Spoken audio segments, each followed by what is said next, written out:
Hey everybody, how's it going? Hope you're all doing well. Today's video is going to be a bit different than normal. This is going to be like a little mini episode dedicated to a cool thing that just became possible for me to do as a Desert Locked account.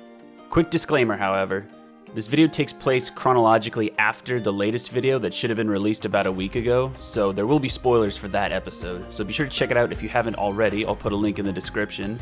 And if you haven't seen any episodes of my Desert Locked Ultimate Iron Man series, definitely check that out first as well. I'll also link the playlist in the description. So on September 22nd, 2021, Jagex released a news post about the wilderness and equipment rebalance changes that they're working on. If you read this news post, the topic of today's video may have been missed by some of you, as it was hidden at the bottom along with some other general updates. It says here that the level 5 armed goblins now give the correct loot. This may sound like a weird thing to some of you guys, and you may be asking why Jagex even took the time to update this in the first place. Well, I may or may not have had something to do with that. It all started in my Discord, where some of us in the Desert Locked community were discussing ways to potentially get a cape unlocked. As you may have noticed, Dune Lord has gone this whole series so far without a backslot item. And that's because in the desert, the only ways to get a cape is from beginner clues, easy clues, lucky implings, or by getting 99 hit points. That is, until we noticed that the level 5 goblins supposedly drop red capes at a rate of 1 in 128, and there just so happens to be a level 5 goblin spawn just north of the Al-Kharid mine, just outside of the desert. We thought if we could potentially lure him into the desert, we could kill it until we get the cape drop, and there you go, we unlocked the first cape on the account. Firstly, we weren't going to commit to luring and killing potentially over 100 goblins into the desert before we were even sure that it drops the red cape, so we started killing the goblin to test out the drop table. Between about 3 or 4 of us, we must have killed a couple hundred of them without getting a cape. And not only that, all the drops we got from it seemed to match the level 2 goblin drop table more than the level 5 goblin drop table.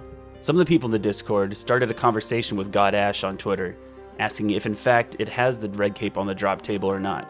After checking, he says that even though it's an armed goblin, it wasn't flagged as such, so it is indeed using the inferior drop table. After that was confirmed, he naturally asked us why we care about the goblin's drop table, in a nice way of course, to which one of us explained the problem with Desert Locked accounts and their lack of capes. He said, "I see," and it was patched less than 2 weeks later. So that's the story of why that seemingly meaningless hotfix was included on the news post, and a huge thank you to Mod Ash for being a true man of the people. So now that it's confirmed that the level 5 goblins dropped the red cape, it's time to get it, because it may be the desert, but my back sure is cold. Alright guys, last chance for a spoiler warning, and here we go. I'm going to put my gear on from the last episode. As you can see, we got the Ring of Wealth and the Tome of Water are the two biggest things. But yeah, now we're going to get this back slot filled in. So, I'm enlisting the help of my main, this beautiful man, Mr. xRakine. I needed to get a magic attack bonus of less than negative 65, so that's why I'm dressed so goofy, but you know what? I did it in style, I think, either way. So what we're going to be doing is, I'm going to be using my main to lure the goblin in to the desert so I don't have to leave, and then I'm going to kill it. And as long as I don't do any damage on my main, then it should work out and get me the kill and the loot. So right over there, that guy right there, that's the goblin that we're going to be killing. As you can see, he's kind of far out of the range of the desert, but that's what the main is for. So I can attack him and just splash on him. Okay. So it's looking like I can't actually bring him into the desert. I'm going to have to range him until he grab the drops. So I'm going to have to go get some range gear real quick. I'm also sitting here killing imps to hopefully get a wizard hat for some extra magic bonus. And look at this. 54 prayer. That's pretty cool. And there's our blue wizard hat. And the desert wizard is complete once more. So we're going to be using the mage setup because it's easier to put together than a range setup. But either way, we got the 1 law rune for a telekinetic grab, and we have 500 casts of air strike that we're going to use. Could use water strike, but I don't want to use the charges in my beautiful tome yet. Alright, so I'm going to try this again. Look at that. And now I just hope I get lucky, because it's a 1 out of 128 drop chance to get this. And there it is. We got it. We got it at 41 kill count. So it was only about a third of the drop rate. I'm going to be sure to grab this before you know, before it despawns. But there it is. We got a cape on the account. Oh my God, it's been so long. I'm really gonna milk this. Give me a second. Oh man, here we go. Dune Lord has a cape. Oh my God, this feels weird. This feels really weird. What do you think, James? Do you even recognize me? Where are you? Get over here. There we go. This thing even has some very slight defense bonuses, which is pretty cool. Look at this guy. Look at this absolute beast. So there are a few things that I want to mention, however, because of, you know, the nature of what I just did.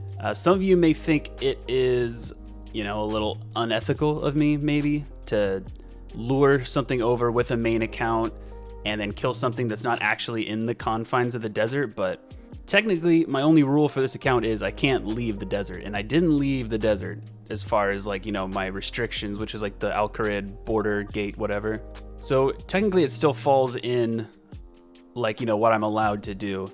And also, I only made sure to take the one item that I sought out to get, which was the red cape. I didn't take any of the other items.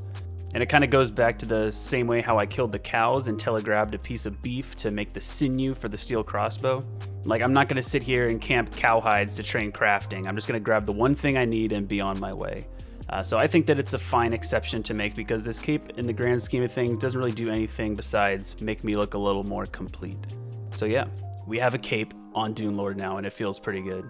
I guess the only thing left to really talk about is I have the red cape, and I know what you're thinking. You can also use dyes on this cape in order to color it different colors, and there is a person that makes dyes in Polnavnic. The only thing is, though, it's very hard to actually get the supplies to make dyes. Pretty much the only ones you can make from the dye trader are red, yellow, and blue. And I can't get red berries for red dye. I can't get woad leaves for blue dyes. So the only one I can really get is yellow dye. And the way you get that is by trading in 2 onions. And the only way I can get onions is from mystery boxes that you get from random events. There's a chance to get onions from that. And I just don't think it's possible to, it's not that it's not possible. It's not worth my time and inventory space to, you know, save onions until I have enough to make it yellow. So I'm just gonna keep it red. Oh, and you also may be thinking that they have the black mushrooms in Uzer inside the cave in the golem. You can get the black mushrooms from there and use a pestle and mortar on them and grind them up to make black dye and then turn this into a black cape. I got rid of my pestle and mortar like almost as soon as I entered the desert, because I realized that there's a NPC in Narda who actually acts as a pestle and mortar for like grinding up herblore secondaries. So I don't have a pestle and mortar, and he doesn't grind up the black mushrooms into black dye. So we have a red cape, and it will always be red. But yeah, this is just a little thing I didn't think would really fit into an episode, because I kind of wanted to go over like the history of why the cape is cool and like how everything kind of aligned to where I became able to get it. So I decided to make this into a little mini episode. Let me know what you think about it. Let me know what you thought of it. Let me know if you would like me to do more little mini episodes, if anything like this comes up where I could just make a tiny little episode about it. Thank you guys very much for watching, and don't worry, we will be back with more deserted content very soon. So thank you guys for watching, and see you later.